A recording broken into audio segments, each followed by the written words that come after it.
expert on the hammam. So I'm so excited to be in here.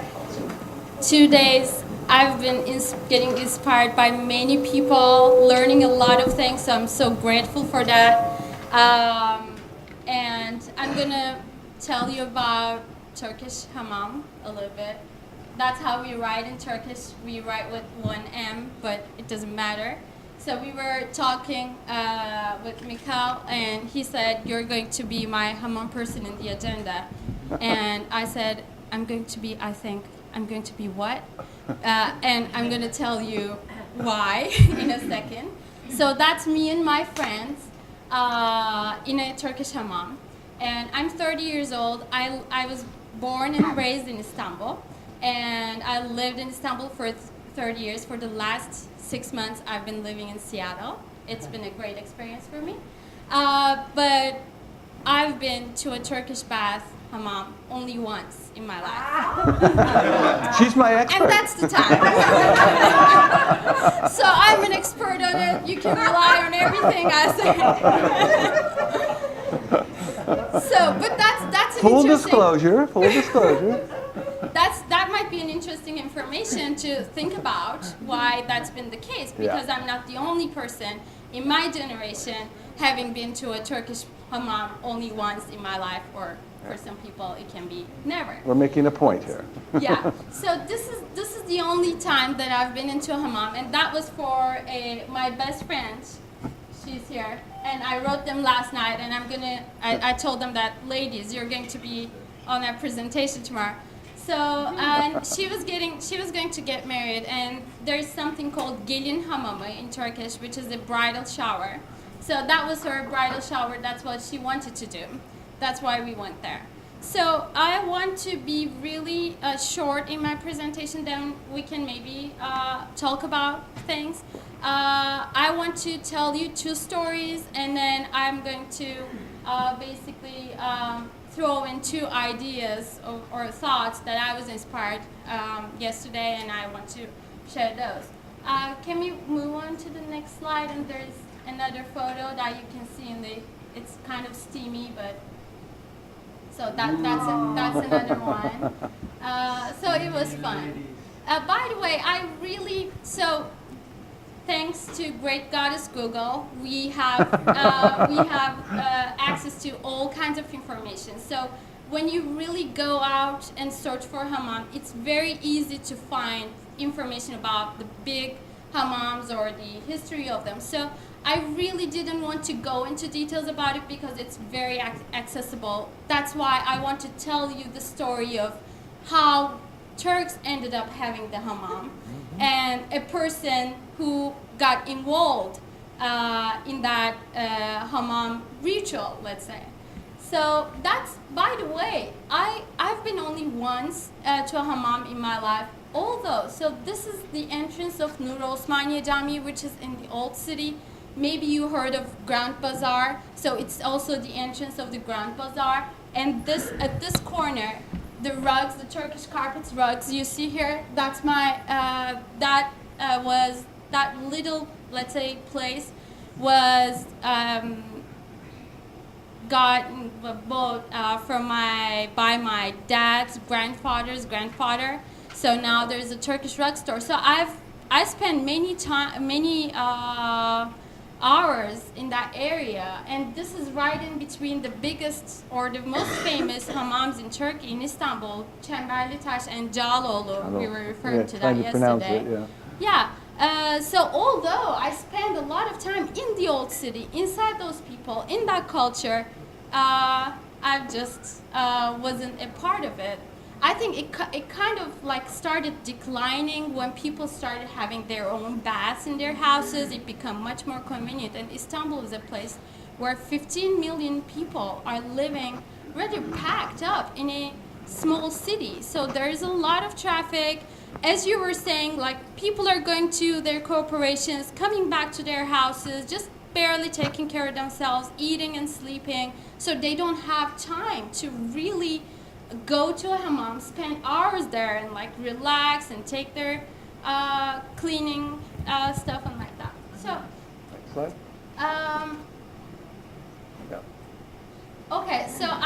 inspired by Phil, and I told him that I was going to refer to his presentation yesterday. He talked about the journey. He talked about fire. So my first story will be on the journey of Turkish people coming to the Anatolian ground and starting the Turkish Bath there. So the first referral to Turkish people is by Roman historians in the 1st and 2nd century, and they were referring them as Turkey. And then Turkish people referred to themselves as Turks in the Orhun writings at around 800s. So that was the first time, and they were living with many other tribes in Altaic area, which is like now surrounded by Mongolia, China, Kazakhstan, Russia. So they were living in tribes, and they were mostly hunter-gatherer nomads, because at that point in time, the soil was not so good for agriculture, so they were moving all the time, especially after people started having horses. They were being attacked by other people who were using horses if they didn't move. So they were like, the people who had horses were stealing their food, stuff like that. So they had to move all the time. And their religion was kind of in line with the life that they were living. They believed in, they were having a desert life. They believed in wolves, bears, mountains, and other natural occurrences like that. So, and then they combined, I'm talking about the religious part of that a little bit, because I was thinking about, like, is it Islamic bath, hammam, is it Turkish bath, what does it have to do with the religion? So that's why I did some research about the religious background and how they ended up having the Islamic part of that hammam experience. So they ended up having that religion called Tengrism, which was an all-inclusive religion where some people were like, the beliefs basically gathered together, and they wanted to believe that rather than like wolves, bears, and stuff like that, we believe in God. We believe in that force, they said. So, and still in Turkey, that characteristics of Tengrism is seen in the culture. One is related to the bath is when a baby is born and when he or she becomes 40 days old, there's something called kırk is 40 bath, 40 days bath, and they clean the baby when she's 40 days old, and it comes from Tengrism. That number 40 ended up being important. So they were in that Altay region area, but the population started growing with all the other tribes, and they started moving to west, to Anatolia, some down to the Africa, some moved up to north. So they started moving, and then when they were moving, they were carrying their own sweat lodges with them. So they had that tent, just like the sweat lodge we know. The tent, inside, in the middle of the tent, they had the fire, and they put stones around the fire, and they used to pour water. So it was so in line with the culture who was moving, that were moving all the time. So and it was called manchu. We have, like in Turkish, we have the special C where we have a dot at the bottom of the C, and it's manchu. So it was a sweat lodge. So then they came to Anatolia, and when they came to Anatolia, already the Romans, the Byzantines were practicing the bath culture for hundreds of years there. So they started getting inspired. And when Ottoman Empire was formed, before that there were Selçuk Empire, and they kind of had they were Turks, and they kind of had the beginnings of the starting of the Ottoman architecture, the hammam architecture. But so they were inspired by the Romans, especially the way that they heat their hammams from underneath the marbles, in this case for the hammams. But also they adopted Islam. So if we move on, the Turkish bath, so it was inspired by the Roman baths heating system. And in Islam, being clean in body and soul is important. So that fits the plan. And different from a Roman bath, Islam tells you that you can't be in still water. You can't clean yourself in still water. You need to clean yourself in running water. Yeah, and so there is no pool in Turkish hammam. There are like sinks and basins, and it's running water all the time. So that's the story of the Turkish bath. And yeah, let me see if I have anything else to say here. Higher? Yeah, and so that was my first story. How Turks came from the Altai region and how ended up being in the Asia and Europe area, and how they formed the baths.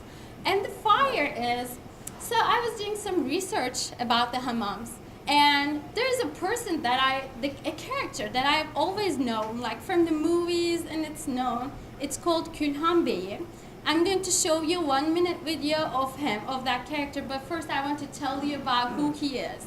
So we have that heat in the hammams, right? But where does this heat come from? So there are those ovens that are being fed by logs of woods all the time. It was woods in the past. Now it's little pieces of wood so that it burns easily. It's easier to carry. So kül means ash in Turkish, and külhan means a person representing ash or from ash or doing something about the ash. So külhan was the person who was feeding the oven with the wood, and he made sure that the oven was on all the time. And there was those people who carried those logs of wood for külhan, for him to put in the oven. And those guys were usually little orphans in the city who didn't have any parents, who didn't have any job, not much education. So they started like wandering around the city quite a bit because they were carrying things. And then after a while, they became like groups, like little gangs of themselves. And they created a culture of their own, which is interesting because they were like little Robin Hoods. They were helping, they were liking the poor people, the older people, the people who needed, the children who needed some help. They were helping them, but they didn't like the rich people very much. So they were creating a little bit of problem in the city too. So that started becoming a problem. And hoodlum, you were saying, right, Darren? So I was searching for the English word for that, and he said they were like hoodlums or little gangsters. So I want to show you what the character was like. They were like wearing jackets, usually on their shoulders, and they were like walk like huge guys because they were strong too, right? They were carrying those logs. So this video shows So if you go full screen, a yeah. little, sure. And then Numaralı This is tepkiler. Turkish bath. It tells that story.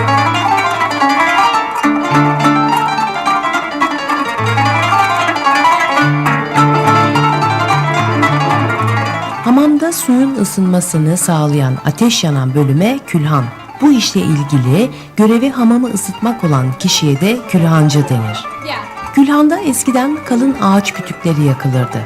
Temel kural ise ateşin sürekli yanmasıydı. Kalın ağaç kütüklerini taşımaya yardımcı olan külhanın yamağına da külhan beyi denirdi. Annesi babası olmayan, barınmaya muhtaç çocukların hem barınma hem de çalışma ihtiyacını gidermek amacıyla külhanın yanında çalışan külhan beyleri hamamın ocak kısmında barınır, boş zamanlarında da varlıklı insanlara sataşırlardı. Bu kimsesiz çocuklar arasında zamanla dayanışma başladı. birlikte gezip güç durumdaki çocuk ve kadınlara yardım eder, ağır yük taşıyanlara, fakirlere iyi davranır, zengin çocuklara, kasap ve kömürcü esnafına sataşırlardı. Bir süre sonra halk arasında rahatsızlıklara sebep oldukları için adları kabadayıya çıkmış, dönemin emniyetini sağlayan polislerin de belalıları olmuşlardı. Giderek bozulan sosyal dokunun ürünü olarak Külhan Beylerinin sayısı gittikçe artınca 1846 yılında çıkarılan bir fermanla İstanbul'daki hamamlar polisler tarafından basılarak Külhan Beyleri toplanmış ve dağıtılmış. Birçoğu askere alıp The end is this is from a movie. So in 1846, basically they become their numbers become so high that it is really it created a problem in the city. So with the edict of the Sultan at that time, they were being taken off from their jobs, or they were usually sent to the army and other places. And they didn't, after that time, they didn't need those people really very much, because the logs turned out to replace the little pieces of wood replaced the logs, so they didn't need people to really carry things. So that was my second story. Okay, so can we move on one more slide? Get out of it. Sure. See how we do that. Come over here. And then come back over here. Yeah.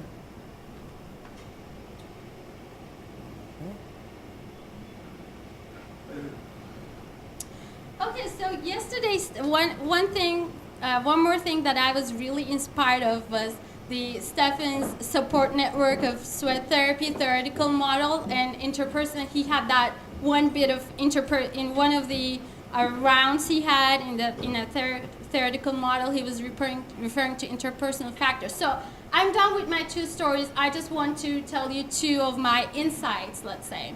So I'm a developmental psychologist. I did my master's in developmental psychology. I had my undergrad in physics. So I am a very data-oriented, research-oriented person. And yesterday we were talking about do we have enough research? Do we have enough data to tell people that it is a good thing? Or is it a good thing? And so, my research, I don't know how many parents we have in here. I did my master's thesis in parenting, especially the parents of children before school age. And I did my research on the support networks, which can be the interpersonal factors, and the psychological well-being of the mom. And the support networks could be either like your support coming from your family, support coming from your husband, from your friends, or from your neighborhood. And we're talking about the social aspects of baths, hammams, banya, all the things. And what I found out was, at least in terms of parenting, support networks are extremely important. And psychological well-being too. In fact, what I found out, if a mom is very disadvantaged in terms of her psychological well-being, it is hard for the support network, even for the support networks, to help them. So what I experienced in Banya, I'm going right nowadays in Seattle, I feel personally more healthier. So I feel that my psychological well-being is increasing, but at the same time, that support network that I feel, that connections that I create there, is, in my mind, making me a happier, healthier person. So the last thing I want to say is, maybe you heard of Brené Brown. She talked on TED Talk about the power of vulnerability. She had that talk. I just looked at it. Only in TED Talk, she had more than 14 million hits right now. So I was one of them, inspired by her a lot. And she starts telling her story by saying that she's a social researcher, so she's driven by data. as I am or I was. And she says, I had a professor telling me if you can't measure it, it doesn't exist. So we're talking about that measurement thing all the time, the data. But then throughout her journey, her research showed her, or ended up her saying, she ended up saying, if you can measure it, it's probably not that important. So maybe really the personal experience, the individual experience we are having, and the story that we are going to tell the people about it is the important thing. Because when I go to the banya, I listen to my body. When I am in that hot room, it is very important for me to know that I need to get out, or I need to go into the cold plunge, stay whatever long, and get out of that. So that personal experience, I can't measure it.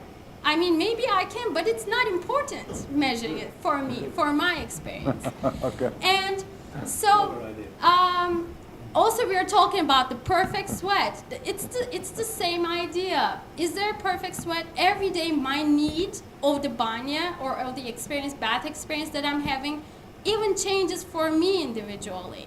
One day I want to be really like get clean. One day I'm good with hot, one day I'm good with cold. There are different types of things from different cultures that I like about baths. So it's our individual experience, and maybe we should tell everybody to go and have their own journey and experience in that. So did I have another slide?